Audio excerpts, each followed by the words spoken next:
ಈ ಜೇನು ಯಾವ ಯಾವ ಕಾಯಿಲೆಗಳಲ್ಲಿ ಔಷಧಿಯಾಗಿ ಕೆಲಸ ಮಾಡುತ್ತೆ, ಜೇನು ನಾವು ಸರಿಯಾಗಿ ಸೇವನೆ ಮಾಡದೇ ಇದ್ದರೆ ನಮ್ಮ ಆರೋಗ್ಯದ ಮೇಲೆ ಎಷ್ಟು ಸಮಸ್ಯೆಗಳನ್ನು ಒಡ್ಡುತ್ತೆ.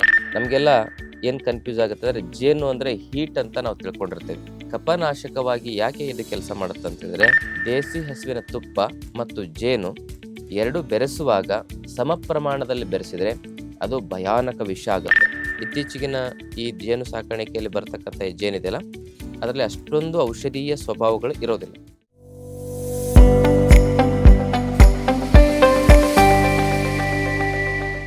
ಶ್ರೀ ಗುರು ಬಸವಲಿಂಗಾಯ ನಮಃ. ಓಂ ನಮಃ ಶಿವಾಯ. ಸರ್ವರಿಗೂ ಭಕ್ತಿಯ ಶರಣಾರ್ಥಿ. ನಾನು ನಿಮ್ಮ ಯೋಗ ಗುರು ವೈದ್ಯ ಶ್ರೀ ಚನ್ನಬಸವಣ್ಣ. ಆದ್ಮೇಲೆ ಇವತ್ತಿನ ಸಂಚಿಕೆಯಲ್ಲಿ ಜೇನಿನ ಬಗ್ಗೆ ಮಾಹಿತಿಯನ್ನು ನೋಡೋಣ. ನಮ್ಮ ಆಯುರ್ವೇದ ಶಾಸ್ತ್ರದಲ್ಲಿ ಇದರ ಕುರಿತಾಗಿ ವಿಶೇಷವಾದ ಉಲ್ಲೇಖ ಇದೆ.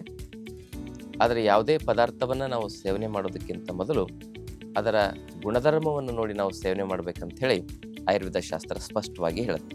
ಈ ಜೇನು ಯಾವ ಯಾವ ಕಾಯಿಲೆಗಳಲ್ಲಿ ಔಷಧಿಯಾಗಿ ಕೆಲಸ ಮಾಡುತ್ತೆ, ಎಷ್ಟು ಪ್ರಮಾಣದಲ್ಲಿ ಸೇವನೆ ಮಾಡಬೇಕು, ಜೇನು ನಾವು ಸರಿಯಾಗಿ ಸೇವನೆ ಮಾಡದೇ ಇದ್ದರೆ ನಮ್ಮ ಆರೋಗ್ಯದ ಮೇಲೆ ಎಷ್ಟು ಸಮಸ್ಯೆಗಳನ್ನು ಒಡ್ಡುತ್ತೆ, ಹಾಗೆ ಯಾವ ವಯಸ್ಕರು ಯಾವ ಸಂದರ್ಭದಲ್ಲಿ ಜೇನನ್ನು ಉಪಯೋಗ ಮಾಡೋದ್ರಿಂದ ಹೆಚ್ಚು ಒಳ್ಳೆಯ ಪರಿಣಾಮಕಾರಿಯಾದ ಲಾಭಗಳನ್ನು ಪಡ್ಕೊಳ್ಬೋದು ಅನ್ನೋ ವಿಚಾರಗಳನ್ನು, ಹಾಗೂ ಜೇನಿನ ಪ್ರಾಕೃತಿಕ ಗುಣಧರ್ಮವನ್ನು ಆಯುರ್ವೇದ ಒಂದು ಸಂಹಿತೆಯಲ್ಲಿ ಯಾವ ರೀತಿಯಾಗಿ ಉಲ್ಲೇಖ ಮಾಡಿದ್ದಾರೆ ಅಂತಕ್ಕಂಥ ವಿಚಾರವನ್ನು ತಿಳ್ಕೊಂಡು, ಮೊದಲನೇದಾಗಿ ಸುಶ್ರುತ ಸಂಹಿತೆಯಲ್ಲಿ ಜೇನಿನ ಬಗ್ಗೆ ಹೀಗೆ ಹೇಳ್ತಾರೆ: ಮಧುತೋ ಮಧುರಂ ಕಷಾಯ ಅನುರಸಂ ಶೀತಂ ವೃಕ್ಷಂ ಅಂತ ಹೇಳಿ ಮಹರ್ಷಿ ಸುಶ್ರುತರು ತಮ್ಮ ಸುಶ್ರುತ ಸಂಹಿತೆಯಲ್ಲಿ ಉಲ್ಲೇಖ ಮಾಡ್ತಾರೆ. ಮಧುತೋ ಮಧುರಂ ಅಂದರೆ ಜೇನು ರುಚಿಯಲ್ಲಿ ಮಧುರ ರುಚಿ ಅಂದರೆ ಸಿಹಿ ರುಚಿಯನ್ನು ಹೊಂದಿದೆ. ಮತ್ತೊಂದು ಇದರ ರುಚಿ ಇದೆ ಯಾವುದು ಅಂತ ಹೇಳಿದ್ರೆ ಕಷಾಯ ರುಚಿನೂ ಕೂಡ ಈ ಜೇನಿನಲ್ಲಿ ನಾವು ಕಾಣಬಹುದು. ಅಂದರೆ ಸಿಹಿ ಮತ್ತು ಒಗರಿನ ರುಚಿಯನ್ನ ಜೇನಿನಲ್ಲಿ ನಾವು ಕಾಣಬಹುದು. ಹಾಗೇನೆ ವೃಕ್ಷ ಮತ್ತು ಶೀತ ವೀರ್ಯ ಗುಣಧರ್ಮವನ್ನು ಇದು ಹೊಂದಿದೆ ಅಂತ ಹೇಳ್ತಾರೆ. ನಮಗೆಲ್ಲ ಏನು ಕನ್ಫ್ಯೂಸ್ ಆಗುತ್ತೆ ಅಂದರೆ ಜೇನು ಅಂದರೆ ಹೀಟ್ ಅಂತ ನಾವು ತಿಳ್ಕೊಂಡಿರ್ತೇವೆ. ಹಾಗಲ್ಲ, ನಮ್ಮ ಆಯುರ್ವೇದ ಶಾಸ್ತ್ರದ ಅನುಗುಣವಾಗಿ ಜೇನು ಶೀತ ವೀರ್ಯ ಅಂತ ಹೇಳಿದ್ರೆ ತಂಪು ಗುಣಧರ್ಮವನ್ನು ಹೊಂದಿದೆ. ಮತ್ತು ವೃಕ್ಷತೆ ಅಂತ ಹೇಳಿದ್ರೆ ಈ ಒಣಗಿಸುವ ಕೆಲಸವನ್ನ ಇದು ಮಾಡುತ್ತೆ. ಹೀಗೆ ಈ ಎಲ್ಲಾ ಗುಣಧರ್ಮವನ್ನು ನೋಡಿದಾಗ ಇದು ಕಫನಾಶಕವಾಗಿ ಕೆಲಸ ಮಾಡುತ್ತೆ. ಶೀತವೀರ್ಯ ಗುಣಧರ್ಮವನ್ನು ಹೊಂದಿದಾಗಲೂ ಕೂಡ ಕಫನಾಶಕವಾಗಿ ಯಾಕೆ ಇದು ಕೆಲಸ ಮಾಡುತ್ತೆ ಅಂತ ಹೇಳಿದ್ರೆ, ಇದು ವೃಕ್ಷ ಗುಣಧರ್ಮವನ್ನ ಮುಖ್ಯವಾಗಿ ಹೊಂದಿರೋದ್ರಿಂದ, ಅಂದ್ರೆ ಒಣಗಿಸುವ ಕೆಲಸವನ್ನ ಇದು ಮಾಡೋದ್ರಿಂದ. ಪಿತ್ತ ಶಾಮಕವಾಗಿನೂ ಇದು ಕೆಲಸ ಮಾಡುತ್ತೆ. ಯಾಕಂದ್ರೆ ಮಧುರ ಮತ್ತು ಕಷಾಯ ಅನುರಸಗಳನ್ನ ಹೊಂದಿರೋದ್ರಿಂದ, ಮತ್ತು ವಾತವನ್ನ ಕೆಲವು ಸಂದರ್ಭದಲ್ಲಿ ಇದು ಹೆಚ್ಚಿಗೆ ಮಾಡುತ್ತೆ ಅಂತ ಹೇಳಿ ಆಯುರ್ವೇದ ಶಾಸ್ತ್ರದಲ್ಲಿ ಉಲ್ಲೇಖ ಮಾಡಲಾಗ್ತದೆ. ಅದಕ್ಕೆ ವಾತ ಪ್ರಕೃತಿ ಇರೋರು ಜೇನನ್ನ ಸೇವನೆ ಮಾಡಬೇಕಾದ ಸಂದರ್ಭದಲ್ಲಿ ಸ್ವಲ್ಪ ದೇಸಿ ಹಸುವಿನ ತುಪ್ಪದೊಂದಿಗೆ ಸೇವನೆ ಮಾಡಬೇಕು. ಒಂದು ಮಾತನ್ನು ನೆನ್ಪಿಟ್ಕೊಳ್ಳಿ, ದೇಸಿ ಹಸುವಿನ ತುಪ್ಪ ಮತ್ತು ಜೇನು ಎರಡು ಬೆರೆಸುವಾಗ ಸಮ ಪ್ರಮಾಣದಲ್ಲಿ ಬೆರೆಸಿದರೆ ಅದು ಭಯಾನಕ ವಿಷ ಆಗುತ್ತೆ. ಅದರಿಂದ ಸಮಸ್ಯೆಗಳು ಹೆಚ್ಚಾಗ್ತವೆ. ಅದಕ್ಕೆ ಜೇನು ಮತ್ತೆ ಹಸುವಿನ ತುಪ್ಪವನ್ನು ಬೆರೆಸಬೇಕಾದ್ರೆ ವಿಷಮ ಪ್ರಮಾಣದಲ್ಲಿ ಬೆರೆಸಬೇಕು. ಅಂದರೆ ಅರ್ಧ ಚಮಚ ಜೇನಿದ್ರೆ 1 ಚಮಚ ಹಸುವಿನ ತುಪ್ಪ ಇರಬೇಕು, ಅಥವಾ 1 ಚಮಚ ಜೇನಿದ್ರೆ ಅರ್ಧ ಚಮಚ ಹಸುವಿನ ತುಪ್ಪ ಇರಬೇಕು. ಅದು ಪ್ರಮಾಣ ಹೆಚ್ಚು ಕಮ್ಮಿ ಮಾಡಿ ಮಿಶ್ರಣ ಮಾಡಿ ಸೇವನೆ ಮಾಡಬೇಕು. ಸಮ ಪ್ರಮಾಣ ಸೇವನೆ ಮಾಡುವ ಹಾಗೆ ಇಲ್ಲ, ಅದು ಪ್ರಮಾಣ ವಿರುದ್ಧ ಆಹಾರ ಆಗುತ್ತೆ. ಮತ್ತೆ ಜೇನನ್ನ ಯಾವುದೇ ಕಾರಣಕ್ಕೂ ಬಿಸಿ ಪದಾರ್ಥದೊಂದಿಗೆ ಸೇವನೆ ಮಾಡಬಾರ್ದು. ಜೇನನ್ನ ಬಿಸಿ ನೀರಲ್ಲಿ ಹಾಕಿ ಸೇವನೆ ಮಾಡೋದು ಏನಿದೆಯಲ್ಲ, ಇದು ಅತ್ಯಂತ ಅಪಾಯಕಾರಿ. ಇದರಿಂದ ಭಯಾನಕ ರೋಗಗಳು ಬರ್ತವೆ. ಅದಕ್ಕೆ ಜೇನನ್ನು ಯಾವತ್ತೂ ಬಿಸಿ ಮಾಡಬಾರ್ದು, ಬಿಸಿ ಪದಾರ್ಥದಲ್ಲಿ ಹಾಕಿ ಸೇವನೆ ಮಾಡಬಾರ್ದು. ಉಳಿದಂತೆ ನಮ್ಮ ಆಯುರ್ವೇದ ಶಾಸ್ತ್ರದಲ್ಲಿ ಪ್ರಮುಖವಾಗಿ ಯಾವುದೇ ಕಫರೋಗಗಳ ನಿವಾರಣೆಗೆ ಜೇನು ಸರ್ವಶ್ರೇಷ್ಠ ಔಷಧಿ ಅಂತ ಹೇಳ್ತಾರೆ. ಯಾವುದೇ ಪಿತ್ತ ಸಂಬಂಧಿ ಸಮಸ್ಯೆಗಳಿಗೆ ದೇಸಿ ಹಸುವಿನ ತುಪ್ಪ ಸರ್ವಶ್ರೇಷ್ಠ ಅಂತ ಕರೀತಾರೆ. ಯಾವುದೇ ವಾತ ಸಂಬಂಧಿ ರೋಗಗಳಿಗೆ ಎಳ್ಳೆಣ್ಣೆ ಅತಿ ಅದ್ಭುತವಾದ ದಿವ್ಯ ಔಷಧಿ ಅಂತ ಹೇಳ್ತಾರೆ. ಹಾಗಾಗಿ ಈ ಕಫ ಸಂಬಂಧಿ ಕಾಯಿಲೆಗಳಾಗಿರ್ತಕ್ಕಂಥ ಅಸ್ತಮ ಆಗಿರ್ಬೋದು, ಟ್ಯೂಬರ್ಕುಲೋಸಿಸ್ ಆಗಿರ್ಬೋದು, ಆಮೇಲೆ ಸೈನಸ್ ಆಗಿರ್ಬೋದು, ಹಾಗೇನೆ ಕಫದ ಒಂದು ವಿಕಾರದಿಂದ ತಲೆನೋವಿನ ಸಮಸ್ಯೆ ಬರ್ತಕ್ಕಂಥದ್ದಾಗಿರ್ಬೋದು. ಕಫ ಎಲ್ಲ ಕಟ್ಟಿ ಈ ಒಂದು ತಲೆಯಲ್ಲಿ ಭಾರ ಫೀಲಿಂಗ್ ಆಗೋದು, ತುಂಬ ತಲೆನೋವು ಬರ್ತಕ್ಕಂಥದ್ದು, ಕಫದ ಸಂಬಂಧಪಟ್ಟಿರ್ತಕ್ಕಂಥ ಮೈಗ್ರೇನ್ ಸಮಸ್ಯೆ ಆಗಿರ್ಬೋದು. ಇಂಥ ಎಲ್ಲ ಸಮಸ್ಯೆಗಳಲ್ಲಿ ಜೇನು ಒಂದು ಅತ್ಯದ್ಭುತವಾಗಿರ್ತಕ್ಕಂಥ ಔಷಧಿ ಅಂತ ಹೇಳ್ಬೋದು. ಬೆಳಗ್ಗೆ ಎದ್ದು ಒಂದು ಅರ್ಧ ಚಮಚ ಜೇನು, ಅರ್ಧದಿಂದ 1 ಚಮಚ ಜೇನನ್ನು, ಸಣ್ಣ ಮಕ್ಕಳಿದ್ರೆ ಅರ್ಧ ಚಮಚ ಕೊಡಿ, ದೊಡ್ಡವರಿದ್ರೆ 1 ಚಮಚ. 1 ಚಮಚದಕ್ಕಿಂತ ಹೆಚ್ಚಾಗಿ ಜೇನನ್ನು ಒಂದು ಬಾರಿಗೆ ಸೇವನೆ ಮಾಡೋ ಹಾಗಿಲ್ಲ. ಒಂದು ದಿನಕ್ಕೆ ದೊಡ್ಡವರಾದರೆ 1ರಿಂದ 2 ಚಮಚ, ಚಿಕ್ಕ ಮಕ್ಕಳಾದರೆ ಅರ್ಧದಿಂದ 1 ಚಮಚ.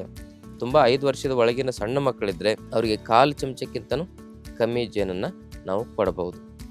ಅದು ಪ್ರಾಕೃತಿಕವಾಗಿ ಒಂದು ಕಟ್ಟಿರ್ತಕ್ಕಂಥ ಜೇನಿನಲ್ಲಿ ಹೆಚ್ಚು ಔಷಧಿ ತತ್ವಗಳಿರ್ತವೆ ಅಂಥೇಳಿ ಆಯುರ್ವೇದ ಶಾಸ್ತ್ರ ಹೇಳುತ್ತೆ. ಇತ್ತೀಚೆಗಿನ ಈ ಜೇನು ಸಾಕಾಣಿಕೆಯಲ್ಲಿ ಬರ್ತಕ್ಕಂಥ ಈ ಜೇನಿದೆಯಲ್ಲ, ಅದರಲ್ಲಿ ಅಷ್ಟೊಂದು ಔಷಧೀಯ ಸ್ವಭಾವಗಳು ಇರೋದಿಲ್ಲ.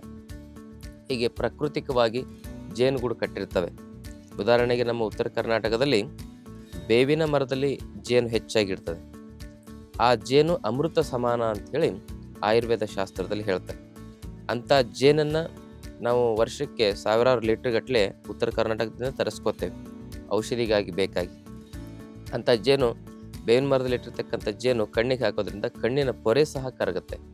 ಅಂಥ ಜೇನು ಸರ್ವಶ್ರೇಷ್ಠ ಅಂಥೇಳಿ ನಾವು ಹೇಳ್ಬೋದು ಆಯುರ್ವೇದ ಶಾಸ್ತ್ರಬದ್ಧವಾಗಿ. ಇರಲಿ, ಈ ಜೇನನ್ನು ನಾವು ಬೆಳಗ್ಗೆ ಎದ್ದು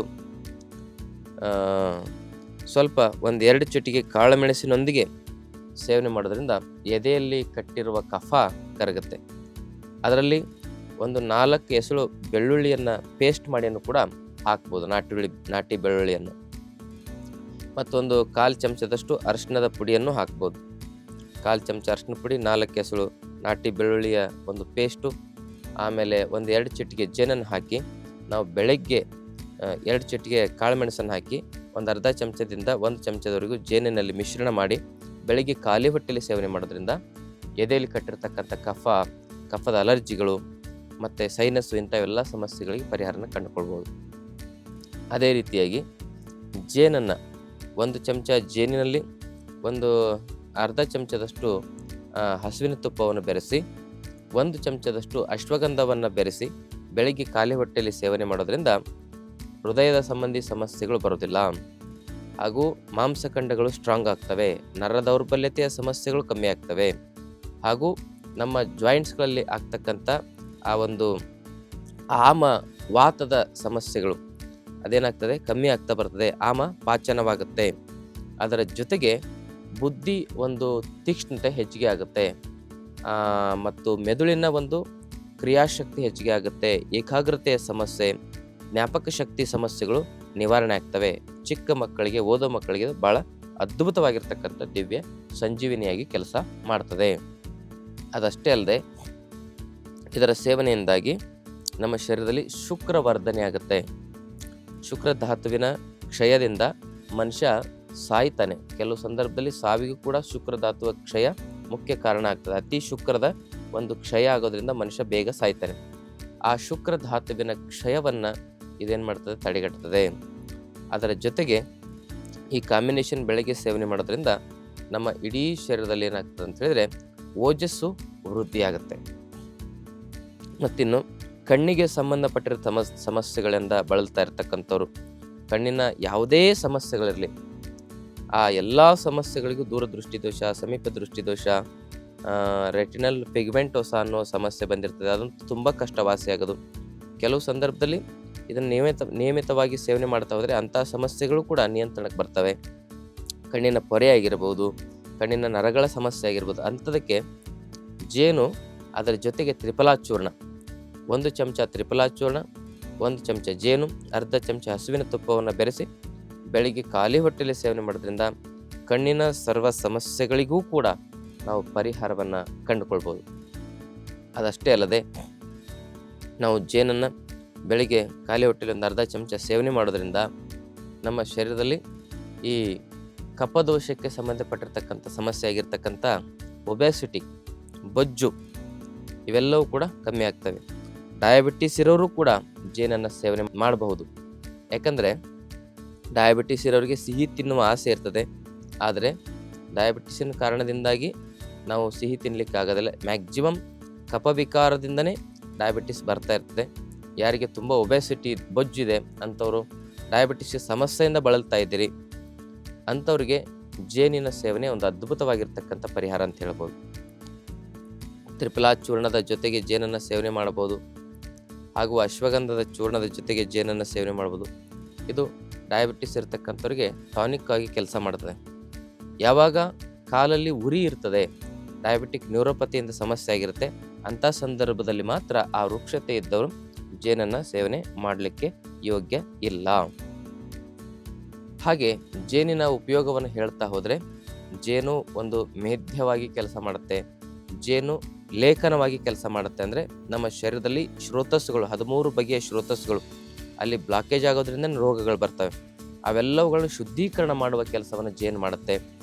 ಹಾಗೆ ಶರೀರ ಶೋಧನ ಕರ್ಮವನ್ನು ಮಾಡತಕ್ಕಂಥ ಕೆಲಸವನ್ನು ಜೇನು ಮಾಡುತ್ತೆ. ಜಠರಾಗ್ನಿಯನ್ನು ಕ್ರಿಯಾಶೀಲಗೊಳಿಸ್ತಕ್ಕಂಥ ಶಕ್ತಿ ಜೇನಿನಲ್ಲಿದೆ. ಹೀಗೆ ಅದ್ಭುತವಾಗಿರ್ತಕ್ಕಂಥ ಜೇನಿನ ಪ್ರಯೋಗಗಳನ್ನ ನೀವು ಮಾಡ್ಬೋದು. ಮುಖ್ಯವಾಗಿ ಇದರ ಗುಣಧರ್ಮವನ್ನು ಸರಿಯಾಗಿ ತಿಳ್ಕೊಂಡು ಜೇನನ್ನು ಉಪಯೋಗ ಮಾಡೋದ್ರಿಂದ ಅತ್ಯಂತ ಲಾಭದಾಯಕವಾಗಿ ಇದನ್ನು ನಾವು ಬಳಸ್ಬೋದು ಅಂತಕ್ಕಂಥ ಮಾತನ್ನು ಹೇಳ್ತಾ, ಈ ಮಾಹಿತಿ ಇಷ್ಟವಾದಲ್ಲಿ ತಮ್ಮ ಬಂಧು ಮಿತ್ರರೊಂದಿಗೆ ಶೇರ್ ಮಾಡ್ಕೊಳ್ಳಿ. ಜೊತೆಗೆ ತಾವಿನ್ನೂ ಚಾನಲ್ನ ಸಬ್ಸ್ಕ್ರೈಬ್ ಮಾಡ್ಕೊಂಡಿಲ್ಲ, ದಯವಿಟ್ಟು ಚಾನಲ್ನ ಸಬ್ಸ್ಕ್ರೈಬ್ ಮಾಡ್ಕೊಳ್ಳಿ. ಏನಾದರೂ ಪ್ರಶ್ನೆಗಳಿದ್ರೆ ಕಮೆಂಟ್ ಮೂಲಕ ಕೇಳಿ.